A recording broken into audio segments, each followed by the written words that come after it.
Negeri mabuk agama memakan korban lagi. 4 orang tenaga kesehatan di RSUD Jasamin Saragih, Pematang Siantar. Sahabat Indonesia, demikian tajuk saya hari ini. Jujur saya sedih banget. Saya menahan diri untuk tidak berkomentar sebetulnya. Karena jujur sebagai orang muslim, saya malu. Bagaimana mungkin niat baik tenaga medis yang memandikan jenazah positif COVID-19 langsung dipidanakan. Dan tidak main-main tuntutannya. Penistaan agama, ya Allah, astagfirullahaladzim. Ini apa lagi negeri ini? Negeri yang mabuk agama, sedikit-sedikit penistaan agama. Pasal karet ini berulang kali saya katakan harus segera dicabut karena memakan korban yang tidak sedikit. Ingat tahun 2016 Basuki Cahayapurnama menjadi korban terhadap pasal karet ini.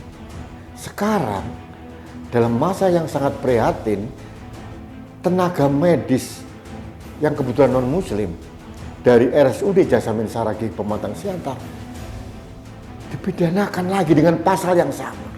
Sahabat Indonesia, coba mari kita bayangkan jenazah pasien COVID-19 kebetulan perempuan meninggal dunia di rumah sakit yang sangat kekurangan tenaga medis, kemudian dimandikan dengan ketulusan, kemudian 4 orang ini dipidanakan.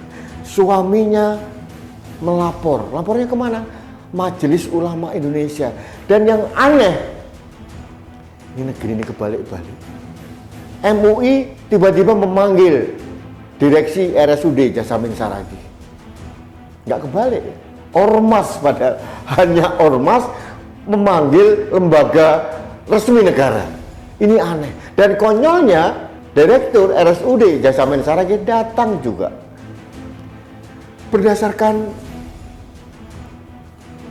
saya sahabat Indonesia, saya jujur saja, saya ingin tidak berkomentar sekali lagi sebetulnya.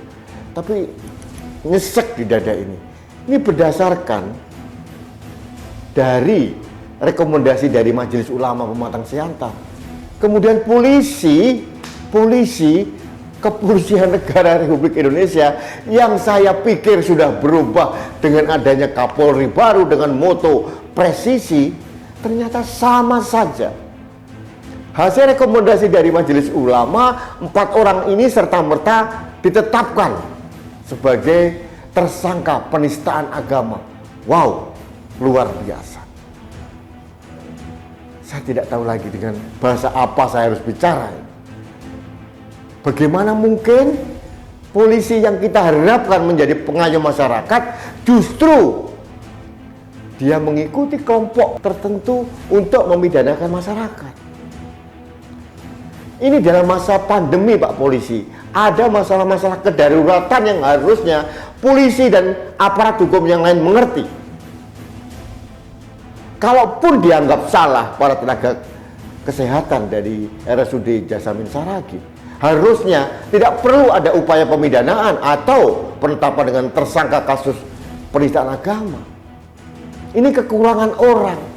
Anda yang berkoar-koar, yang demo di Pematang Siantar, mau nggak memandikan pasien jenazah COVID-19? Mau tidak? Saya yakin Anda tidak mau. Meskipun itu saudara Anda sendiri. Nah, sekarang ada 4 orang yang serta-merta dengan kebesaran hati, ketulusan, panggilan jiwa, panggilan kemanusiaan mau memandikan jenazah ini dengan protap yang sudah ditetapkan, masih juga disalahkan. Ini negeri apa?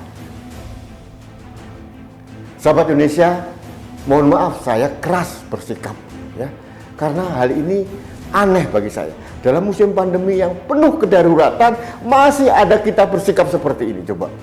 Kita sudah banyak dibantu oleh tenaga kesehatan dan tenaga kesehatan sudah menjadi korban ratusan orang karena pandemi ini.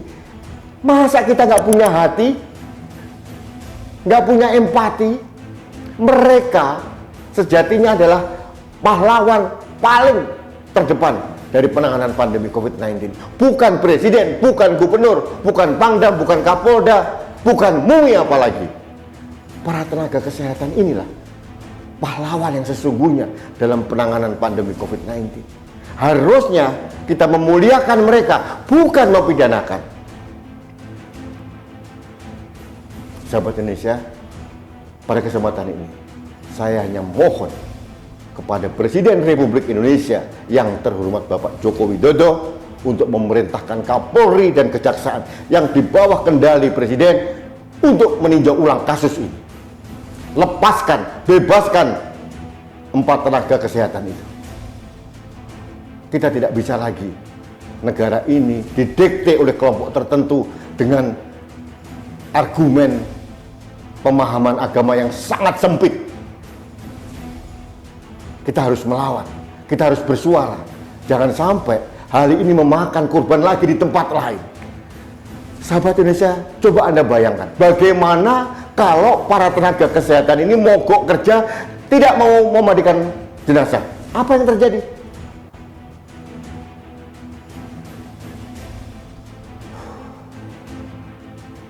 Sahabat Indonesia, jujur saya sedih sekali. Saya malu menjadi orang Indonesia kalau begini. Negeri mabuk agama ini harus diakhiri. Semuanya serba terlalu sempit memaknai ajaran agama. Padahal beberapa orang sudah memberikan klarifikasi, tetap saja tidak dipedulikan oleh polisi dan kejaksaan.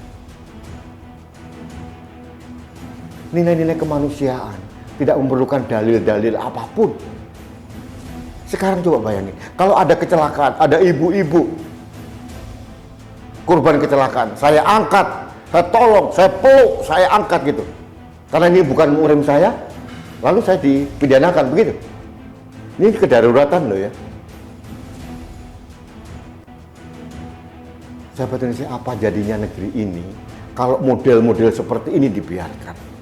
Polisi juga harus punya kewibawaan, jangan hanya didikte karena demo-demo, apalagi rekomendasi Majelis Ulama Indonesia. MUI itu hanya ormas, bukan lembaga resmi negara yang bisa mendikte lembaga negara. Ini yang penting, jangan dibalik-balik. Baiklah sahabat Indonesia, opini saya jelas. Saya mohon kepada Presiden Republik Indonesia untuk memerintahkan Kapolri dan Kejaksaan untuk menghentikan kasus ini. Bebaskan 4 tenaga kesehatan dari Rumah Sakit Jasamen Saragi. Mereka adalah pahlawan kemanusiaan. Mereka adalah pahlawan COVID-19. Mereka harus dihargai, bukan dipidanakan.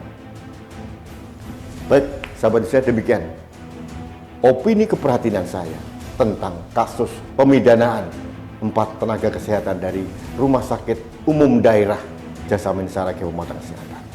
Mudah-mudahan suara keras saya ini didengarkan oleh otoritas pemerintah atau otoritas petugas keamanan. Karena hal ini jangan sampai terjadi di mana saja.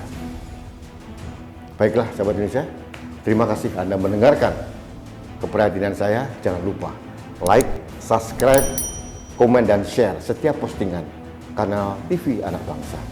Karena melalui kanal ini saya bisa menyuarakan keprihatinan saya terhadap apapun yang melenceng atau hal-hal yang bisa membahayakan negara kesatuan Republik Indonesia. Terima kasih. Salam damai. Rudi SK.